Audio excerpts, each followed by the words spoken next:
अब आकाश की सैर को थोड़ा सा और आगे बढ़ाते हैं।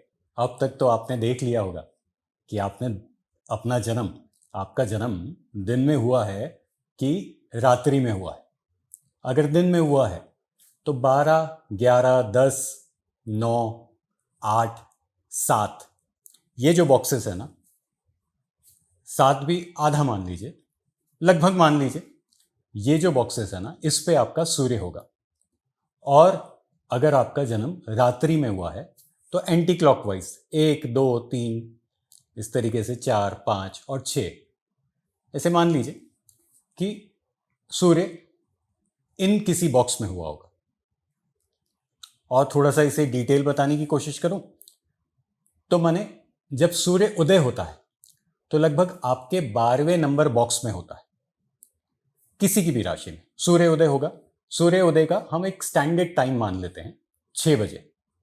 तो 6 बजे से लेके 8 बजे के बीच में अगर आपका बर्थ होगा तो सूर्य 12वें बॉक्स में होगा, 12th बॉक्स में। फिर वैसे ही 2 घंटा और आगे बढ़ा देते हैं तो 11वें में हो जाएगा। 2 घंटा और आगे बढ़ा देते हैं तो 10वें में हो जाता है। और 2 घंटा 2 घंटा 2 घंटा, तो शाम के 6 बजे तक अपन एक स्टैंडर्ड मानते हैं कि सूर्य अस्त का समय है। और अब डायरेक्शन वाइज अगर बात करें तो आपका सूर्य उदय होते ही ईस्टर्न डायरेक्शन से होता है। तो 12वें बॉक्स पे लगभग ईस्टर्न डायरेक्शन में सूर्य रहता है। और अगर छठे बॉक्स में या 7वें बॉक्स में पहुंच गया है तो लगभग माने ये वेस्टर्न डायरेक्शन में होता है। मैं क्यों इस बात को कह रहा हूं कि वो जो षटकोण वाला है वो एक्चुअल में ना 2D रिप्रेजेंटेशन है। और जो हमने बनाया है, जो हमने इसे और आगे बढ़ा दिया, इसे और एस्ट्रो वास्तु के साथ कनेक्शन करने में जो बहुत आसानी हुई, जैसे माने पूरा एक आकाश का चित्र को ही उसके ऊपर घर रख के पूरे प्लैनेट्स मार्क कर दिए, आप स्क्रीन पे देख पा रहे होंगे।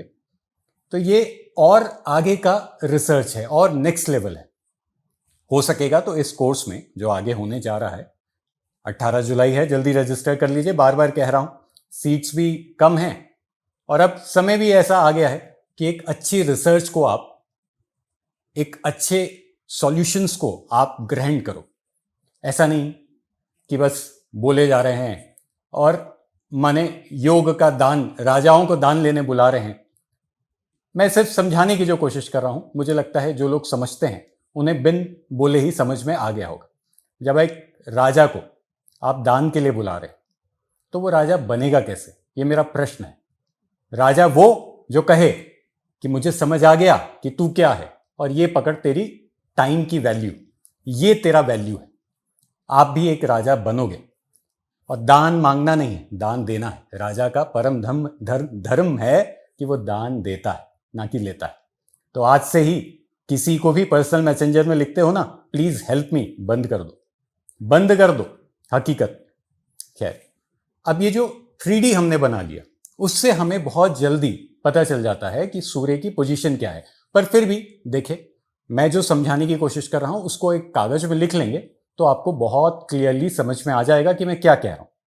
अब क्या हो रहा है, अब आगे क्या होता है। ऐसे मान लीजिए आपने तो इस स्पेस को, जो अर्थ में जो स्पेस है, उसको तो 16 जोन में विभाजन कर दिया।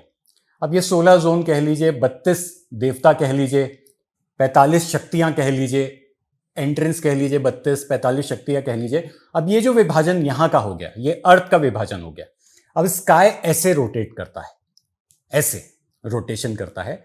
इस साइड पे आप मानिए, कभी भी अगर आप ऐसे एक अर्थ को देख रहे हैं और आप सामने खड़े हैं तो इस साइड पे आपके सूर्य उदय होता है। तो सूर्य उदय होता है तो हम कहते हैं जी ये ईस्ट का डायरेक्शन है। और इस साइड पे सूर्य अस्त होता है तो इस साइड पे हम कहते हैं वेस्ट का डायरेक्शन है। धरती ऐसी है, जो मैप में हम ग्रिड करते हैं वो इस तरीके से करते हैं, जो कुंडली की ग्रिडिंग होती है वो इस तरीके से होती है। तो ये पूरा 3D ऑब्जेक्ट में कन्वर्ट हो जाता है। कुल मिला के ऐसा है।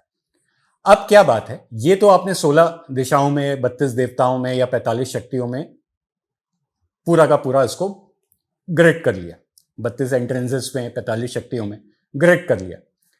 अब ये जो स्पेस है, जो आकाश है, जैसे मैंने कहा आप एक अंतरिक्ष की सैर में हैं, तो आप इमेजिन करो कि ये जो स्पेस है, इस स्पेस को हम 30-30 डिग्री में बांट लेंगे। इस साइड पे जो पहला बॉक्स है, उस पहले बॉक्स का आधा पार्ट 15 डिग्री इस साइड से स्टार्ट हो जाता है, या लगभग जैसा आप जन्म लेते हो उसके तरफ तरीके से स्टार्ट हो जाता है, और इधर का 15 डिग्री अस्त में 7th बॉक्स में आपका आता है, और 30 डिग्री में हम उसको काट रहे हैं। चलता एंटी क्लॉकवाइज है क्योंकि धरती घूम रही है क्लॉकवाइज, और ये एंटी क्लॉकवाइज। यहां से अगर सूर्य उदय हुआ और धरती ऐसे ऐसे ऐसे जा रही है तो ये राशियां नीचे जाते जाएंगे, नीचे जाते जाएंगे, क्योंकि ये आकाश की राशियां हैं जो वेस्ट से लेके ईस्ट तक दिख रही हैं। हम कैलकुलेशन ईस्ट से वेस्ट कर निकालते हैं, पर दिख ऐसे रही है तो वेस्ट से ईस्ट में यहां तक जाती है और ये ऐसे नीचे चले जाती है। तो जो धरती के नीचे राशियां हैं, जो धरती के नीचे ग्रह हैं, वो ग्रह आपके फर्स्ट बॉक्स से लेके, फिर से मैं दोहरा रहा हूं, 7th बॉक्स तक आती है। मोटा हिसाब ऐसे मान लीजिए first, second, third, fourth, fifth, sixth के जितने भी राशियां हैं, जितने भी प्लैनेट्स यहां आए हैं, ये धरती के नीचे जा चुके हैं। यहां से 12th, 11th, 10th, 9th, 8th, फिर 7th, अगेन 7th मान लेते हैं। ये जो बॉक्सेस हैं, इनकी राशियां आकाश में आपको दिख रही। अब ये तो मैं आपको समझा रहा हूं, आपका अवचेतन मन इसे पकड़ ले रहा है कि मैं क्या कहने की कोशिश कर रहा हूं। पर अगर हमको, जिस व्यक्ति को पता नहीं है, तो उसको कैसे बताएंगे? तो उसको स्पेस का विभाजन कर देंगे। जैसे आपने घर को डिवाइड किया ना 32 एंट्रेंसेस में या 16 जोन में, वैसे ही स्पेस को हम 2-2 घंटे की 2-2 आवर्स का मानो बॉक्सेस में कन्वर्ट कर देते हैं। हर एक बॉक्स जो है टाइम पीरियड में 2 आवर्स का होता है। हमारे 12 बॉक्सेस हैं, डेट मीन्स कि हमारा 24 आवर्स का कवरेज है। वो पूरा ऐसे, मैं बार बार ऐसे घुमा रहा हूं तो समझिएगा उस बात को। डेट मीन्स कि वो 24 आवर्स का एक पूरा चक्रव्यूह है जो कि 360 डिग्री का होता है। अच्छा, सूर्य भी जो पूरा, धरती भी जो सूर्य की पूरा चक्कर काटती है, वो भी 365 दिन में काटती है, जबकि 360 डिग्री होती है, 365 दिन उसको लगता है। और एक जब लीप ईयर में, एक जब 29th डे जब फॉर्म होता है, ऐसे 6-6 घंटे के ड्यूरेशंस मान लीजिए, 6-6 घंटे के ड्यूरेशंस को वो कवर करने की 24 घंटे में कोशिश करती है 24 आवर्स में। जिसका मैथमेटिक्स स्ट्रांग है वो कैलकुलेशन निकाल ले, तो एक लीप ईयर में एक दिन एक्स्ट्रा होता है, तो 366 डेज होता है लीप ईयर में, बाकी 65 डेज होता है। इसे भी मैं और आगे एक्सप्लेन करने की कोशिश करूंगा क्या मैं कहना चाह रहा हूं। अब एक स्टैंडर्ड फॉर्मूला आप समझ लीजिए। कई लोगों का हमारे यहां फोन आता है कि वर्चुअल एंट्री रॉड्स हमें लेनी है। वर्चुअल एंट्री रॉड्स बहुत ज्यादा काम करती है, पर वर्चुअल एंट्री रॉड्स के साथ भी एक लिमिटेशन है कि उसे हर 3 महीने के स्पान में रोटेट करना पड़ता है या स्वैप करना पड़ता है। अब रोटेशन कब होता है? जैसे माने दिन और रात धरती में एक समान पाई जाती है आपके 2 तारीखों को। एक है लगभग 21-22 मार्च का होता है और एक है 6 महीने बाद लगभग होता है। वैसे ही एक समय धरती का दिन सबसे बड़ा होता है, सूर्य का प्रकाश सबसे ज्यादा आता है, और ये हम नॉर्दर्न हेमिस्फीयर में बात कर रहे हैं। साउदर्न वालों का साउदर्न वालों से पूछ लीजिएगा। और एक समय ऐसा होता है कि रात सबसे ज्यादा होती है। ये सारी चीजें 90 डेज के पीरियड में घटित होती है। हर 90 डेज बाद वही 21 और 22 तारीख के बीच, ऐसे मान लेते हैं, वहां पर यह घटना घटित होती है। तब वर्चुअल एंट्री रॉड्स को हमें एक बार रोटेट करना पड़ता है। इसलिए जो मैंने सबसे पहले आपको बताया कि किसी दिशा का कोई एलिमेंट नहीं, यहां से वो बात सिद्ध होती है। हम नॉर्थ की दिशा में वर्चुअल एंट्री रॉड खोलने के लिए ब्रास का उपयोग भी कर सकते हैं, कॉपर का उपयोग भी कर सकते हैं, एल्यूमिनियम का उपयोग भी कर सकते हैं, और एसएस और आपका स्पेस एलिमेंट जो आयरन होता है उसका उपयोग तो कर ही लोगे। ये सोच के कि नॉर्थ बढ़ा हुआ है तो पीछे का दिशा का आगे लगा लेते हैं, नॉर्थ छोटा है तो आगे की दिशा का पीछे लगा लेते हैं। ये पीछे आगे वाला भी बड़ा कठिनाई है, बड़ी कठिनाई होती है ये समझने में। खैर, मेरा ये कहना है कि एक बेस को बनाते हुए चलिए कि किसी प्रकार का कोई भी एलिमेंट किसी भी दिशा के साथ रिलेट नहीं करता। ये बेस आपका बन गया।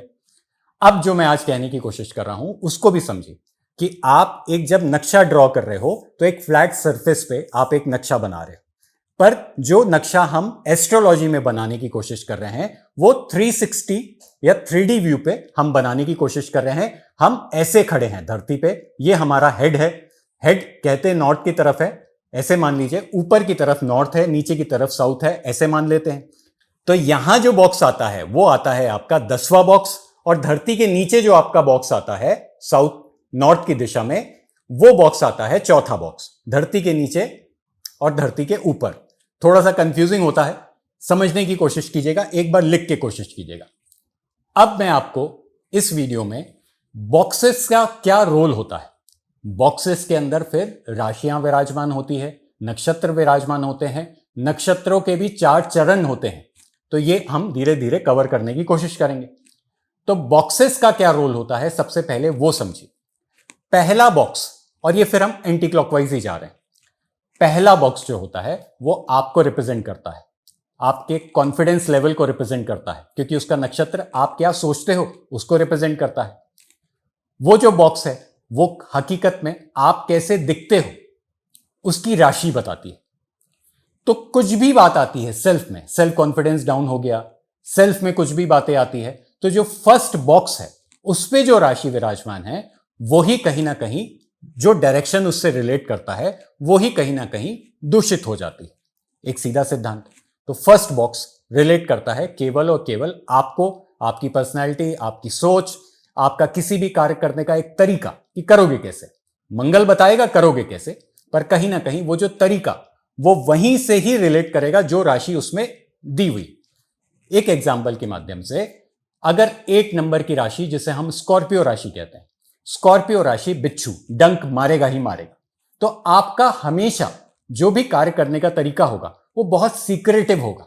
हमेशा आपके अंदर ये एक भय बना होगा कि कहीं ना कहीं अपने को बच के चलना है, क्योंकि खुद की पर्सनैलिटी भी ऐसे है कि बच के ही सामने वाला हमसे रहे। तो हम भी यही सोचेंगे कि दुनिया से बच के चलता है। बहुत सीक्रेटिव लोग होते हैं।